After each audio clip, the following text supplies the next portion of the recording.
അധ്യായം 24. ഷെക്കേമിലെ ഉടമ്പടി. Joshua Israel ഗോത്രങ്ങളെ ഷെക്കേമിൽ വിളിച്ചുകൂട്ടി അവരുടെ ശ്രേഷ്ഠന്മാരെയും തലവന്മാരെയും ന്യായാധിപന്മാരെയും സ്ഥാനികളെയും അവൻ വരുത്തി. അവർ കർത്താവിൻ്റെ സന്നിധിയിൽ നിന്നു. ജോഷുവ അവരോട് പറഞ്ഞു, ഇസ്രായേലിൻ്റെ ദൈവമായ കർത്താവ് അരുളി ചെയ്യുന്നു, അബ്രാഹത്തിൻ്റെയും നാഹോറിൻ്റെയും പിതാവായ തേരഹ് വരെയുള്ള നിങ്ങളുടെ പിതാക്കന്മാർ യൂഫ്രട്ടീസിനക്കരെ മറ്റു ദേവന്മാരെ സേവിച്ചു പോന്നു. നിങ്ങളുടെ പിതാവായ അബ്രാഹത്തെ ഞാൻ നദിയുടെ മറുകര നിന്ന് കൊണ്ടുവരികയും കാനാൻ ദേശത്തുകൂടെ നയിക്കുകയും അവൻ്റെ സന്തതികളെ വർദ്ധിപ്പിക്കുകയും ചെയ്തു. ഞാൻ അവന് ഇസഹാക്കിനെ നൽകി. ഇസഹാക്കിന് യാക്കോബിനെയും ഏസാവിനെയും കൊടുത്തു. ഏസാവിന് സെയിർ മലമ്പ്രദേശം അവകാശമായി കൊടുത്തു. എന്നാൽ യാക്കോബും അവൻ്റെ സന്തതികളും ഈജിപ്തിലേക്ക് പോയി. ഞാൻ മോശയെയും അഹ്റോനെയും അവിടേക്ക് അയച്ചു. ഈജിപ്തിൻ്റെ മേൽ മഹാമാരികൾ അയച്ച് നിങ്ങളെ അവിടെ നിന്ന് മോചിപ്പിച്ചു. നിങ്ങളുടെ പിതാക്കന്മാർ ഈജിപ്തിൽ നിന്ന് പുറപ്പെട്ടു കടൽ വരെ വന്നു. അപ്പോൾ ഈജിപ്തുകാർ രഥങ്ങളോടും കുതിരപ്പടയോടും കൂടെ ചെങ്കടൽ വരെ നിങ്ങളെ പിന്തുടർന്നു.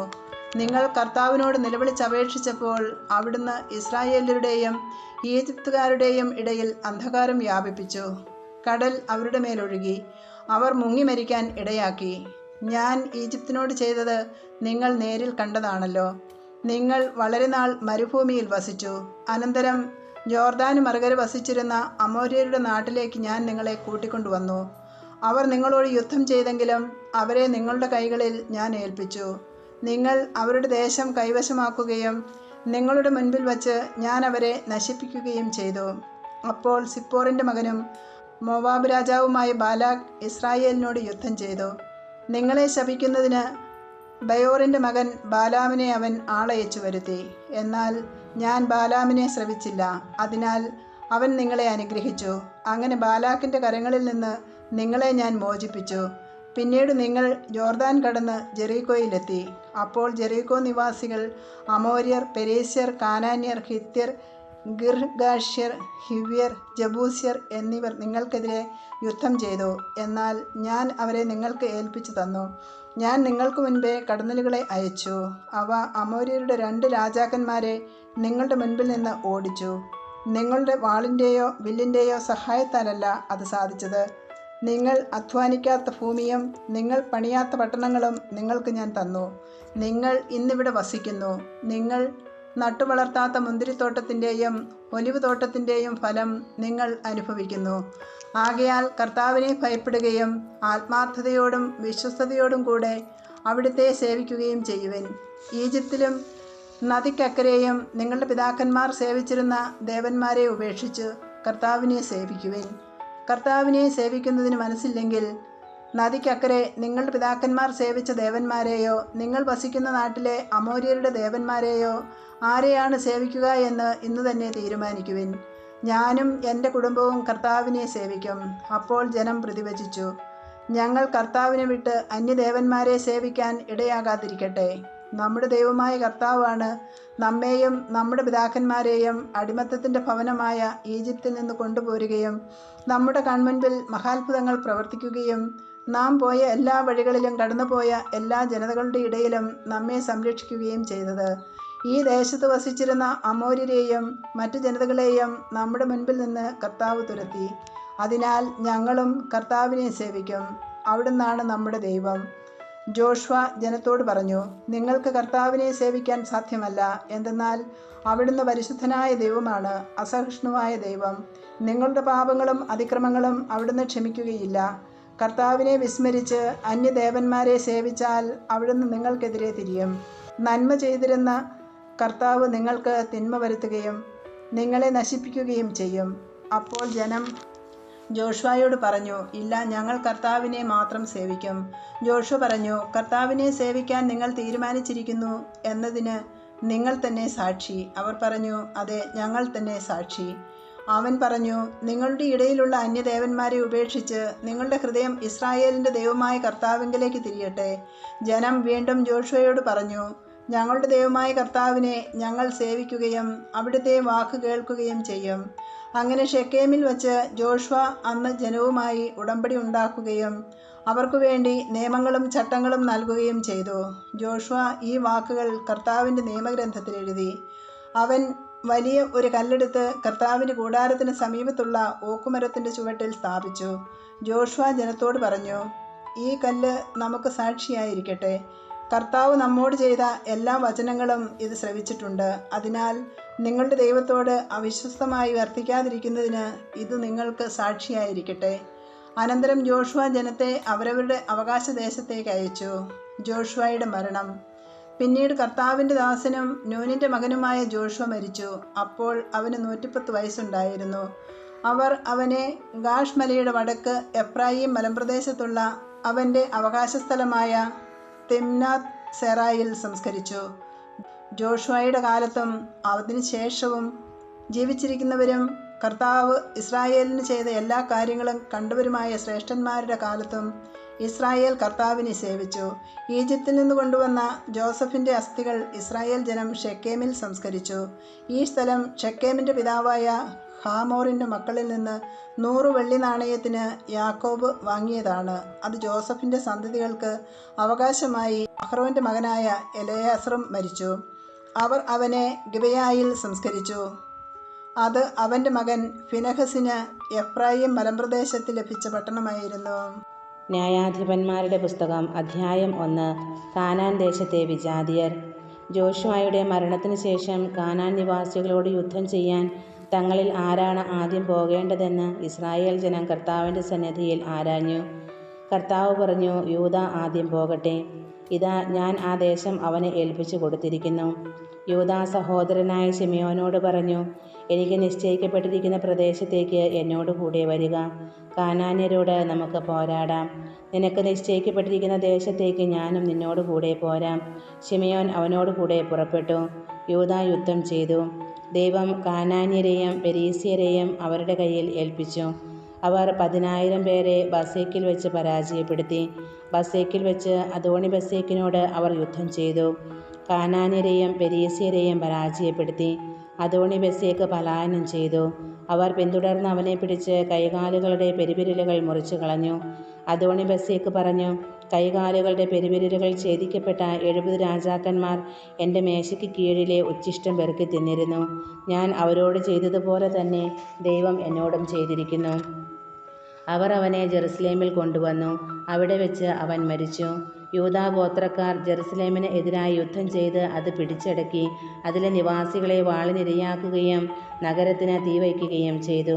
അതിനുശേഷം യൂദാ ഗോത്രം നെഗേബിൽ മലയോരങ്ങളിലും താഴ്വരങ്ങളിലും താമസിച്ചിരുന്ന കാനാന്യരോട് യുദ്ധം ചെയ്യാൻ പുറപ്പെട്ടു. ഹെബ്രോണിൽ താമസിച്ചിരുന്ന കാനാന്യരോട് അവർ യുദ്ധം ചെയ്തു. ഹെബ്രോൺ പണ്ട് കിര്യാത്തർബ എന്നാണ് അറിയപ്പെട്ടിരുന്നത്. അവർ ഷെഷായി, അഹീമാൻ, തൽമായി എന്നിവരെ പരാജയപ്പെടുത്തി. പിന്നീട് അവർ ദബീർ ദേശക്കാരോട് യുദ്ധം ചെയ്തു. ദബീരിൻ്റെ പഴയ പേര് കിര്യാത്ത് സേഫർ എന്നായിരുന്നു. കാലെബ് പറഞ്ഞു, കിര്യാത്ത് സേഫർ ആക്രമിച്ച് കീഴടക്കുന്നവന് ഞാൻ എൻ്റെ മകൾ അക്സായെ ഭാര്യയായി നൽകും. കാലെബിൻ്റെ ഇളയ സഹോദരനായ കെനാസിൻ്റെ പുത്രൻ ഒത്നിയേൽ ദേശം പിടിച്ചടക്കി. കാലെബ് അക്സായെ അവന് ഭാര്യയായി കൊടുക്കുകയും ചെയ്തു. അവൾ ഒത്നിയേലിൻ്റെ അടുത്ത് ചെന്ന് തൻ്റെ പിതാവിനോട് ഒരു വയൽ ആവശ്യപ്പെടാൻ അവനെ നിർബന്ധിച്ചു. അവൾ കഴുതപ്പുറത്ത് നിന്ന് ഇറങ്ങവേ കാലെബ് അവളോട് ചോദിച്ചു, നീ എന്താണ് ആഗ്രഹിക്കുന്നത്? അവൾ പറഞ്ഞു, എനിക്ക് ഒരു സമ്മാനം തരിക. നെഗേബിലാണല്ലോ എന്നെ പാർപ്പിച്ചിരിക്കുന്നത്. അതുകൊണ്ട് ഏതാനും നീർച്ചാലുകളും എനിക്ക് തരിക.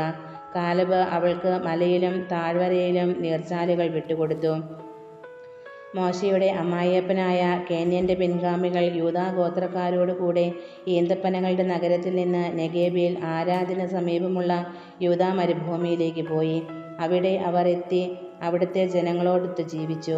അതിനുശേഷം യൂദാ സഹോദരനായ ശിമെയോനോടൊത്ത് പുറപ്പെട്ടു. സെഫാത്ത് നിവാസികളായ കാനാന്യരെ പരാജയപ്പെടുത്തി നിശേഷം നശിപ്പിച്ചു. അങ്ങനെ ആ പട്ടണത്തിന് ഹോർമ എന്ന പേര് ലഭിച്ചു. ഗാസ, അഷ്കലോൺ, എക്രോൺ എന്നിവയും അവയുടെ പ്രാന്തപ്രദേശങ്ങളും യൂദാ കൈവശപ്പെടുത്തി. കർത്താവ് യൂദായോട് കൂടെ ഉണ്ടായിരുന്നു. അവർ മലമ്പ്രദേശങ്ങൾ കൈവശമാക്കി. പക്ഷേ താഴ്വര നിവാസികൾക്ക് ഇരുമ്പുരഥങ്ങൾ ഉണ്ടായിരുന്നതിനാൽ അവരെ തുരത്താൻ അവർക്ക് കഴിഞ്ഞില്ല. മോശ പറഞ്ഞിരുന്നത് പോലെ ഹെബ്രോൺ കാലെബിന് കൊടുത്തു. അവിടെ നിന്ന് അനാക്കിലെ 3 പുത്രന്മാരെ അവൻ പുറത്താക്കി. ബെഞ്ചമിൻ്റെ ഗോത്രക്കാർ ജെറുസലേം നിവാസികളായ ജബൂസ്യരെ പുറത്താക്കി. അതിനാൽ ജബൂസ്യർ ബെഞ്ചമിൻ ഗോത്രക്കാരോടൊപ്പം ജെറുസലേമിൽ ഇന്നും താമസിക്കുന്നു. ജോസഫിൻ്റെ ഗോത്രം ബഥേലിനെതിരെ പുറപ്പെട്ടു. കർത്താവ് അവരോടുകൂടെ ഉണ്ടായിരുന്നു. അവർ ബഥേൽ ഒറ്റുനോക്കാൻ ആളയച്ചു. ലൂസ് എന്നാണ് ഈ നഗരം അറിയപ്പെട്ടിരുന്നത്. നഗരത്തിൽ നിന്ന് ഒരാൾ വെളിയിലേക്ക് വരുന്നത് ചാരന്മാർ കണ്ടു. അവർ അവനോട് പറഞ്ഞു, നഗരത്തിലേക്കുള്ള വഴി ഞങ്ങൾക്ക് കാണിച്ചു തരിക, എങ്കിൽ നിശ്ചയമായും ഞങ്ങൾ നിന്നോട് ദയാപൂർവം വർത്തിക്കും. അവൻ അവർക്ക് നഗരത്തിലേക്കുള്ള വഴി കാണിച്ചു കൊടുത്തു. അവർ നഗരത്തെ വാളിനിരയാക്കി. എന്നാൽ അവനെയും അവൻ്റെ കുടുംബത്തെയും വെറുതെ വിട്ടു. അവൻ ഹിത്യരുടെ നാട്ടിൽ ചെന്ന് അവിടെ ഒരു നഗരം പണിതു. ലൂസ് എന്ന് അതിന് പേരിട്ടു. ഇന്നും ആ പേരിൽ അത് അറിയപ്പെടുന്നു. ബെത്ഷെയാൻ, താനാക്ക്, ദോർ, ഇബ്ലെയാം, മെഗീദോ എന്നീ പട്ടണങ്ങളിലെയും അവയുടെ ഗ്രാമങ്ങളിലെയും നിവാസികളെ മനാസെ പുറത്താക്കിയില്ല. കാനാന്യർ ആ ദേശം തുടർന്നും ജീവിച്ചു പോന്നു. ഇസ്രായേൽക്കാർ പ്രബലരായപ്പോൾ കാനാൻകാരെ കൊണ്ട് അടിമവേല ചെയ്യിച്ചു. അവരെ തീർത്തും പുറത്താക്കിയില്ല. എഫ്രായിം ഗോത്രം ഗസ്സർ നിവാസികളായ കാനാന്യരെ പുറത്താക്കിയില്ല. അതുകൊണ്ട് കാനാൻകാർ ഗസ്സറയിൽ അവരുടെ ഇടയിൽ താമസിച്ചു. സെബുലൂൺ ഗോത്രം കിദ്രോൺ, നഹ്ലോൽ എന്നീ നഗരങ്ങളിലെ നിവാസികളെ പുറത്താക്കിയില്ല. കാനാൻകാർ അടിമകളായി അവരുടെ ഇടയിൽ ജീവിച്ചു. അക്കോ, സീദോൻ, അഹലാബ്, അക്സിബ്, ഹെബ, ആഫിക്, റാഹോബ് എന്നിവിടങ്ങളിലെ നിവാസികളെ ആശേർ പുറത്താക്കിയില്ല. അങ്ങനെ ആശേർ ഗോത്രക്കാർ തദ്ദേശവാസികളായ കാനാന്യരുടെ ഇടയിൽ ജീവിച്ചു. ബത്ഷേമെഷിലെയോ ബത്ത് അനാത്തിലെയോ നിവാസികളെ നഫ്താലി ഗോത്രം പുറത്താക്കിയില്ല. അവർ തദ്ദേശവാസികളായ കാനാൻകാരുടെ ഇടയിൽ താമസിച്ചു. ബത്ഷേമെഷിലെയും ബത്ത് അനാത്തിലെയും നിവാസികൾ അവർക്ക് അടിമകളായിത്തീർന്നു. അമോര്യർ ദാൻ ഗോത്രത്തിലെ മലമ്പ്രദേശത്തേക്ക് തള്ളിവിട്ടു. താഴ്വരയിലേക്ക് നീങ്ങുന്നതിന് അവരെ അനുവദിച്ചില്ല. അമോര്യർ ഹാർസസിലെയും അറോണിലെയും ഷാൽബീസിലും താമസം തുടർന്നു. എന്നാൽ ജോസഫിൻ്റെ ഗോത്രം അവരുടെ മേൽ ശക്തിപ്പെട്ടു. അവർ അടിമകളായിത്തീർന്നു. അമോര്യരുടെ അതിർത്തി സേല മുതൽ മുകളിലേക്ക് അക്രാബീം കയറ്റം വരെ ആയിരുന്നു. അധ്യായം 2. ബോക്കീമിൽ വെച്ചുള്ള മുന്നറിയിപ്പ്. കർത്താവിൻ്റെ ദൂതൻ ഗിൽഗാലിൽ നിന്ന് ബോക്കീമിലേക്ക് ചെന്നു. അവൻ പറഞ്ഞു, നിങ്ങളുടെ പിതാക്കന്മാർക്ക് കൊടുക്കാമെന്ന് വാഗ്ദാനം ചെയ്ത ദേശത്തേക്ക് ഞാൻ നിങ്ങളെ ഈജിപ്തിൽ നിന്ന് കൊണ്ടുവന്നിരിക്കുന്നു. നിങ്ങളോട് ചെയ്ത ഉടമ്പടി ഞാൻ ഒരിക്കലും ലംഘിക്കുകയില്ലെന്നും ഈ ദേശവാസികളുമായി യാതൊരു സഖ്യവും നിങ്ങൾ ചെയ്യരുതെന്നും അവരുടെ ബലിപീഠങ്ങളെ നശിപ്പിച്ചു കളയണമെന്നും ഞാൻ നിങ്ങളോട് പറഞ്ഞു. എന്നാൽ നിങ്ങൾ എൻ്റെ കൽപ്പന അനുസരിച്ചില്ല. നിങ്ങൾ ഈ ചെയ്തത് എന്താണ്?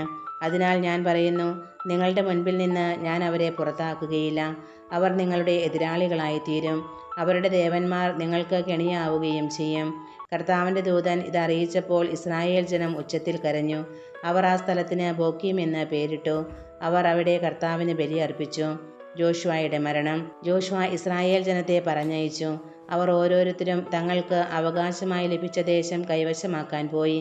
ജോഷുവയുടെയും കർത്താവ് ഇസ്രായേലിന് ചെയ്ത വലിയ കാര്യങ്ങൾ നേരിട്ട് കാണുകയും ജോഷുവയ്ക്ക് ശേഷവും ജീവിച്ചിരിക്കുകയും ചെയ്ത ശ്രേഷ്ഠന്മാരുടെയും കാലത്ത് ജനം കർത്താവിനെ സേവിച്ചു.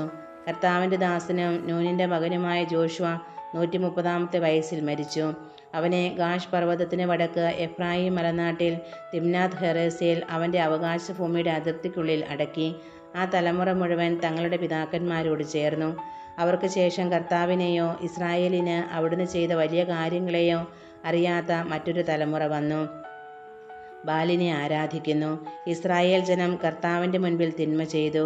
ബാൽ ദേവന്മാരെ സേവിച്ചു. തങ്ങളുടെ പിതാക്കന്മാരെ ഈജിപ്തിൽ നിന്ന് കൊണ്ടുവന്ന ദൈവമായ കർത്താവിനെ അവർ ഉപേക്ഷിച്ചു. ചുറ്റുമുള്ള ജനങ്ങളുടെ ദേവന്മാരുടെ പിന്നാലെ അവർ പോയി അവയ്ക്ക് മുൻപിൽ കുമ്പിട്ടു. അങ്ങനെ അവർ കർത്താവിനെ പ്രകോപിപ്പിച്ചു.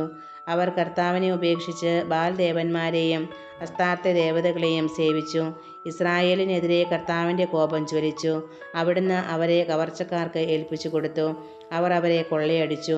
ചുറ്റുമുള്ള ശത്രുക്കളുടെ ആധിപത്യത്തിന് അവരെ വിട്ടുകൊടുത്തു. അവരോട് എതിർത്ത് നിൽക്കാൻ അവർക്ക് കഴിഞ്ഞില്ല. കർത്താവ് ശപഥം ചെയ്ത് അവർക്ക് മുന്നറിയിപ്പ് നൽകിയിരുന്നതനുസരിച്ച് ചിന്നിടത്തൊക്കെയും നാശം വരത്തക്ക വിധം കർത്താവിൻ്റെ കരം അവർക്കെതിരായിരുന്നു. അവർ വളരെ കഷ്ടത അനുഭവിച്ചു. അപ്പോൾ കർത്താവ് ന്യായാധിപന്മാരെ നിയമിച്ചു. കവർച്ച ചെയ്തിരുന്നവരുടെ ആധിപത്യത്തിൽ നിന്ന് അവരെ രക്ഷിച്ചു. എങ്കിലും ന്യായാധിപന്മാരെ അവർ അനുസരിച്ചില്ല. പ്രത്യുത അന്യദേവന്മാരുടെ പുറകെ പോയി അവരെ വന്ദിച്ചു. കർത്താവിൻ്റെ കൽപ്പനകൾ അനുസരിച്ച് ജീവിച്ച പിതാക്കന്മാരുടെ മാർഗത്തിൽ നിന്ന് അവർ വേഗം വ്യതിചലിച്ചു. അവർ അവരെ അനുകരിച്ചില്ല. ന്യായാധിപന്മാരെ നിയമിച്ചപ്പോഴൊക്കെ കർത്താവ് അവർ ഓരോരുത്തരുടെയും കൂടെ ഉണ്ടായിരുന്നു. അവരുടെ കാലത്ത് കർത്താവ് ശത്രുക്കളുടെ കയ്യിൽ നിന്ന് ജനത്തെ രക്ഷിച്ചിരുന്നു. കാരണം തങ്ങളെ പീഡിപ്പിക്കുകയും മർദ്ദിക്കുകയും ചെയ്യുന്നവർ നിമിത്തമുള്ള അവരുടെ രോദനം കേട്ട് കർത്താവിന് അവരിൽ അനുകമ്പ ജനിച്ചിരുന്നു.